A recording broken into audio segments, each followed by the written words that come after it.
Hey, it's Jason from Bees, and I've got something interesting in this cabinet you're going to want to see. Stay tuned and follow along to the end of the video because it's going to be pretty interesting. You're not going to want to miss it.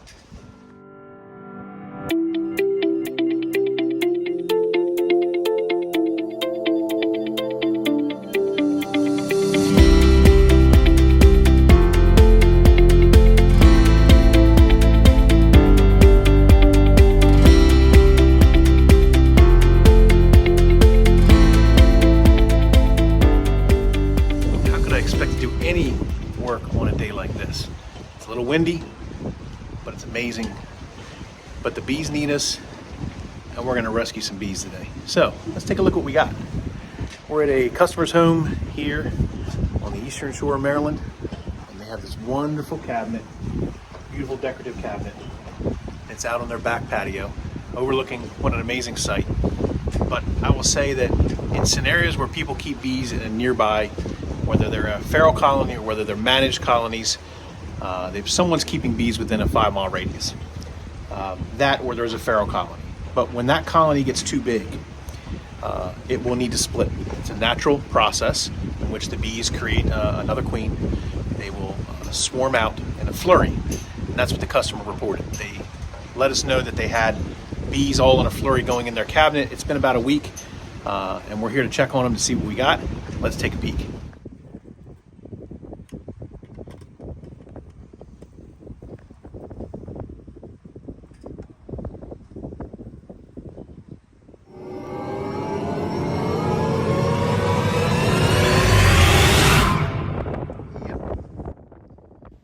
Yep, I don't think we're going to be using any of those towels anytime soon. Let's get these bees out of here.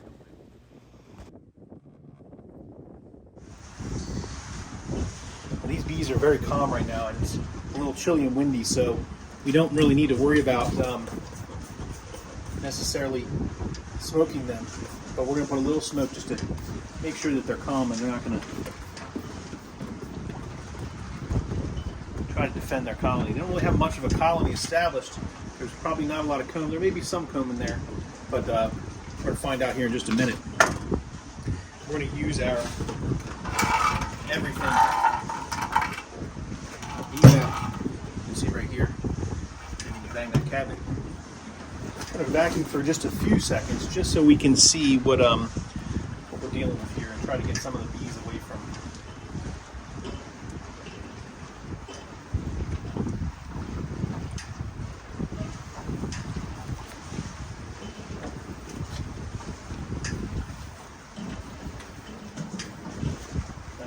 Door from slamming back.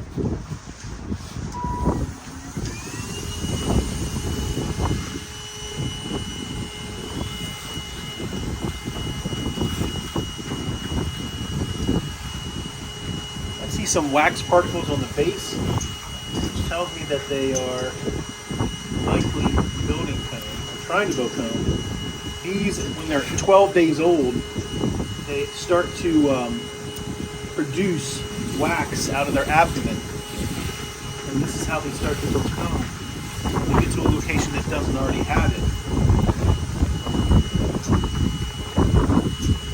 This is called festooning. You see that right there on the door? This right here is called festooning. That's where the bees are measuring. They're measuring the distance, and I'm already starting to see some white comb in there, so this is a very new hive. We're going to give them a new home. That festooning right there. See that?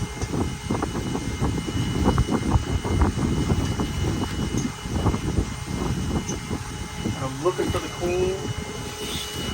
I'll likely vacuum her up unless I find her later.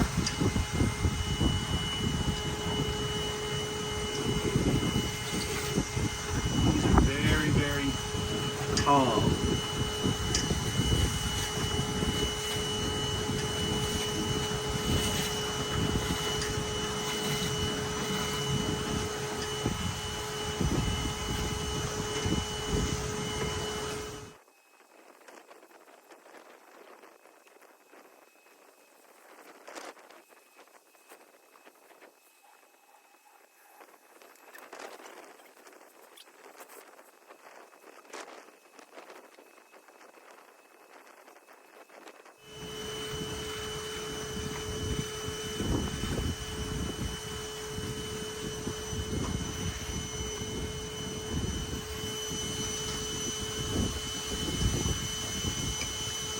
see if I can bring you a little closer.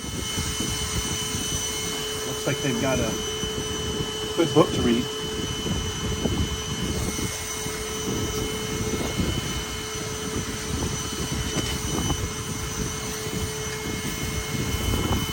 You see all the flakes on the bottom from the bees as they start to build that comb out.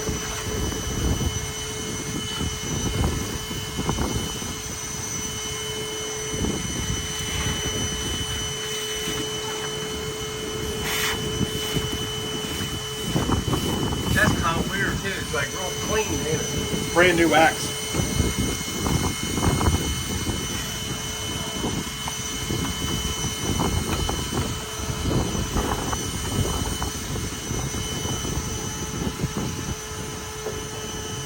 So many of you have seen Texas Bee Works. I'll put a link in the description below. The lady who reaches in and grabs the bees by the hand. I would not recommend that for a new beekeeper that's never handled bees. If you see them, near you, I wouldn't recommend doing that. In a swarm specifically, they don't really are as aggressive, but in a colony where they're starting to establish brood and comb, they can be. So you want to be very careful. But as you can see, bees, if you're gentle with them and slow,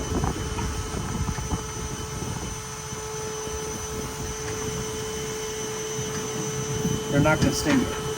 They've got a job to do.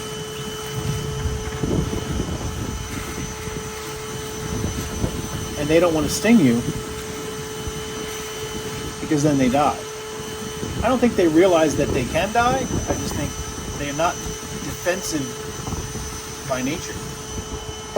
They're very passive unless they're needing to be defensive.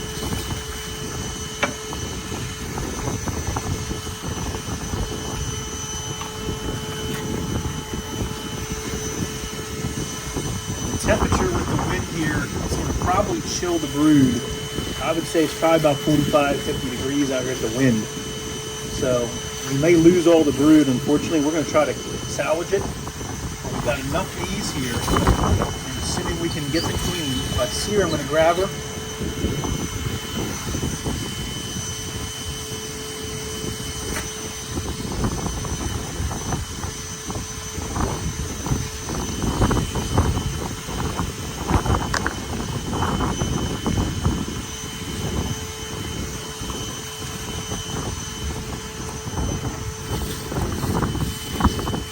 If I had to guess, there's probably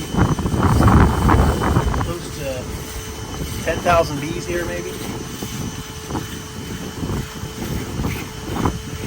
Very new comb. Brand new comb.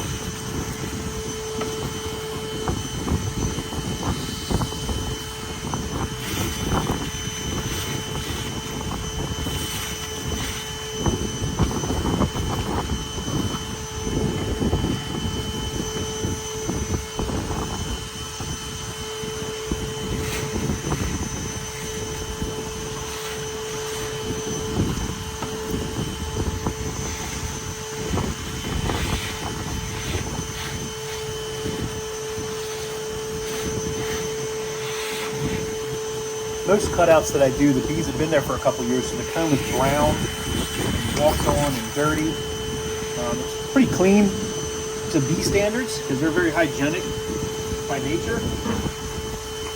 But for the most part,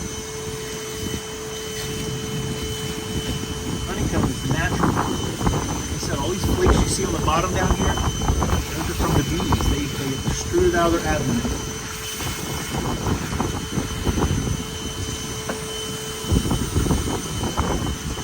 Vacuum is not hurt them. This vacuum is designed to vacuum the bees up and give them a place temporarily so I can put them into a proper hive body.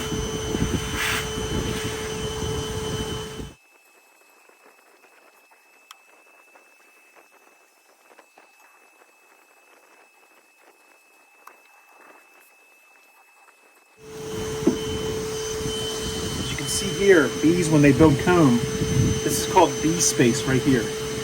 the space between the combs is actually what the bees will build to be able to be back to back on the combs. And that's the space that Reverend Langstroth discovered when he created the Langstroth hive. And that's the traditional hive box that you see when bees are kept. This space right here between those combs, as they hang and build down, is that measurement that he kind of, I would say, just discovered essentially.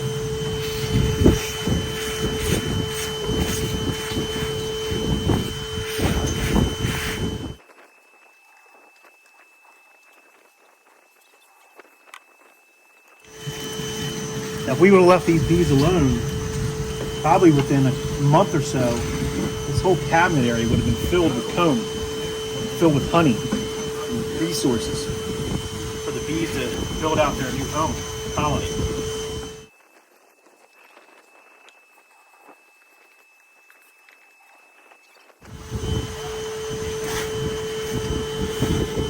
Right now, they're sort of in a flurry of, if you look at them, they're fanning, and I can smell what's something called, it's like a banana smell. It's a light banana smell.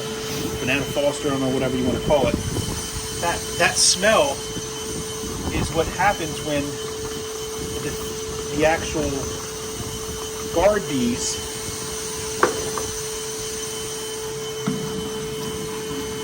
are emitting that pheromone and to say, hey, get into a defensive posture. So I just smoked them a little bit to mask that transmission of that so they don't become aggressive.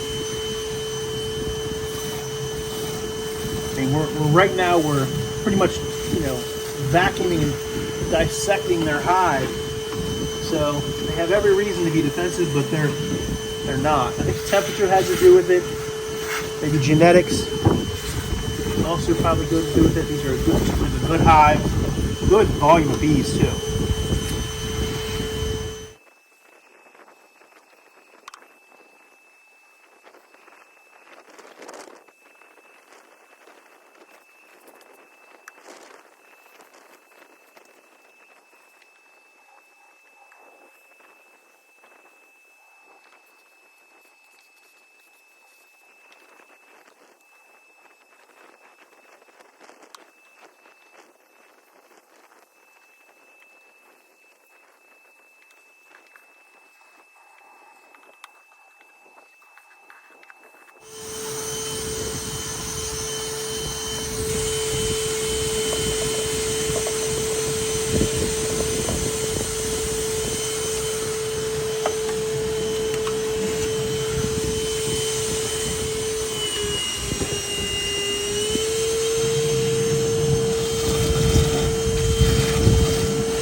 Okay, so we've vacuumed up the majority of the bees, behind it, in front of it, and on the combs.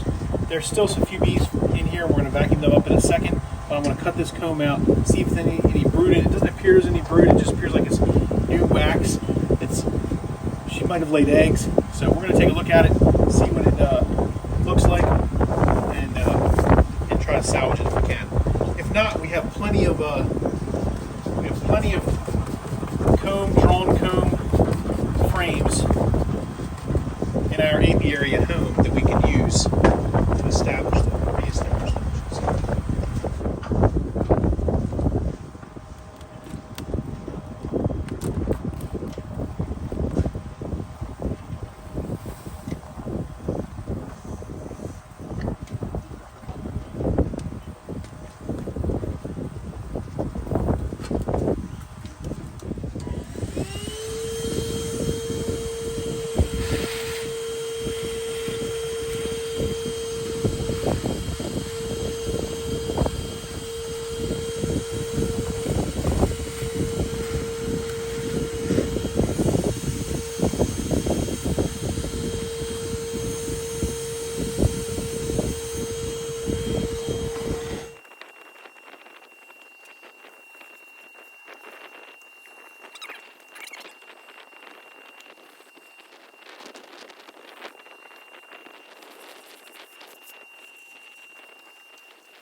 probably not going to be able to see this, but there are eggs in there. So there's honey at the top. This is honey, uncapped honey. And then right here where my thumb is, there's some eggs in there. It tells me we have a maiden queen, which is a good sign. Haven't spotted her yet. It's okay.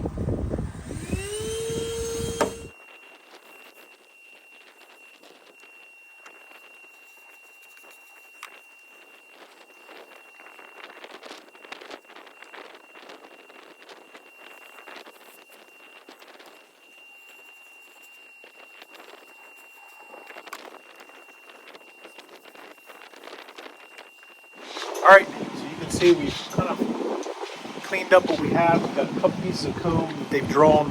Very fresh new comb. Again, like I said, they're a new colony. There's some eggs in there. Probably going to chill that brood just in the transportation process. Not something I would necessarily frame up. I got plenty of drawn comb at home back at the apiary that we're going to install these bees in. We got a good 5 pounds of bees or more, maybe 6. It was a solid ball of bees that were in this cabinet. I'm really thankful that they're easy to access and pull out. I'm going to clean up the cabinet a little bit, try to get some of the bee pheromones. They're going to leave behind, typically like these wax particles that they build out, they leave behind a slight pheromone so that other swarms will be attracted to the cabinet. So I'm going to try to clean up as best I can, inform the homeowner that we're good to go, and we'll take these ladies back to the apiary. Stay tuned as we're going to show you what we do when we install them in a colony back at the apiary and get them established back where they can be managed. Stay tuned. Okay, so we are back in the apiary. We've got the Everything Bee Vac with our bees in it right here on low, so the circulation of air can continue to keep the bees contained within here and not suffocating in a bucket and or somewhere else. It's a little warm out today, so we're going to quickly try to get them transferred into the hive. This is the hive body we're going to use to put them in. We're going to give them a little bit of a jump start because they did have some comb drawn where they were at, and we're probably not going to frame up much of that comb. It was fairly small and not really well filled out with resources. So I have some frames of undrawn comb, or frames of drawn comb, partial drawn comb in here, as you can see, as well as a frame of resources. So a full frame of resources we're going to put in here as well. I'd love to put a frame of brood in here to get them jump started as well, so we may jump into another colony here on the row, pull a frame of brood out to bolster them. But let's get these bees in here and get them settled in and see if we can get them to settle in on frames and see if we got our queen. That's the most important thing.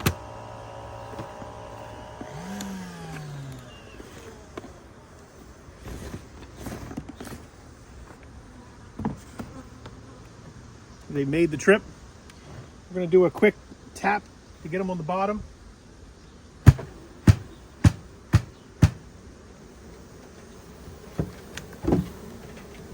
Pull our lid out. Take our bees and just dump them in.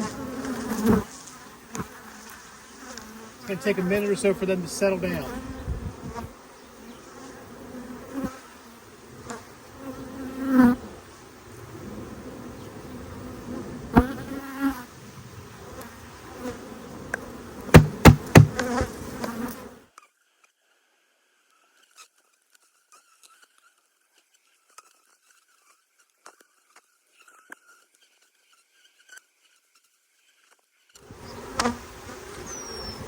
One thing I'm seeing right away, I'll bring you around and take a look at it.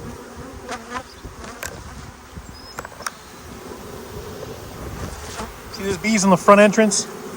They're they're waving their nasonov glands and spreading those pheromones out to say to the bees that are sort of disoriented right now, hey, this is where we need to go. This is where you need to orient back to. It's a little confusing. They just were in a bucket and then they got dumped into a box and they're miles away from where they were before. So that's that signal that the nasonov glands put out from the worker bees to allow the other bees to orient against the front of the hive, which is why I kind of am staying back and letting them do what they do and calm down. Let's see if we can get the bucket off here and make sure we got all the bees out of the bucket. All right, so we put frames in here to help give them has some undrawn frames and some drawn comb and some resource frames. I'd love to put a frame of brood in here, so let's go ahead and pull a frame of brood out of another colony and stick it in here. That'll give them a reason to stay, give them a bolstering to get their workforce. There's no gap in their workforce. So let's do that. All right, so we've identified a frame of brood. It's got some nurse bees still moving around on it. We made sure there's no queen, no bees really. You don't need it because they've got a lot of bees. Just need to give them a bolstering with some brood. And this is a decent size frame of brood to help them out. So let's go stick this in the colony down there and get them set up. All right, folks, there you have it. We've installed the cabinet bees in the yellow hive back here. We're going to continue to monitor them. As you can see, there's a lot of bees on the outside of the hive. There was a good amount of bees in that bee rescue. There was a cluster probably at least the size of a double the size of a package. So if a package is about 3 pounds of bees, it was 5 to 6 pounds of bees. Hopefully we had a queen. We saw eggs in the comb, so we think we do. We just have not spotted her yet. So we'll come back and check on them in about 5 to 7 days, just to let them settle in, ensure that they don't abscond. A quick tip for those beekeepers out there that catch a swarm on a tree. Cutouts are a little different because you are bringing hopefully the queen home, brood home, and resources home. When I say that you need to establish the colony with queen, food, and brood, those are the 3 things that I look at using to establish a colony to make sure that they do stay, that they don't try to abscond, that they don't take off. This is not their final destination, but we wanted to make it their final destination. So, if you have other colonies, sticking a frame of brood in there, shake the bees off, put them in. It gives them a reason to have that brood pheromone in there to stay. Hopefully you got a queen. They're going to stay for her as well. And then a frame of resources, right? That's already capped, uncapped, whatever, but it's a heavy frame. That gives them a reason to stay as well. It's the beginning of a flow here on the eastern shore of Maryland. So with that large frame of resources that I put in there, I'm not worried about feeding them right away. I might come out and put a bucket on them. I tend to not to like to feed in my apiary when I have honey supers on. So I try to avoid that. But if I put feed on this, it'll be an inner frame feeder or something like along those lines. But let's just monitor this hive. Another good bee rescue here at Bohemia Bees, where beekeeping for us is, well, more than a hobby.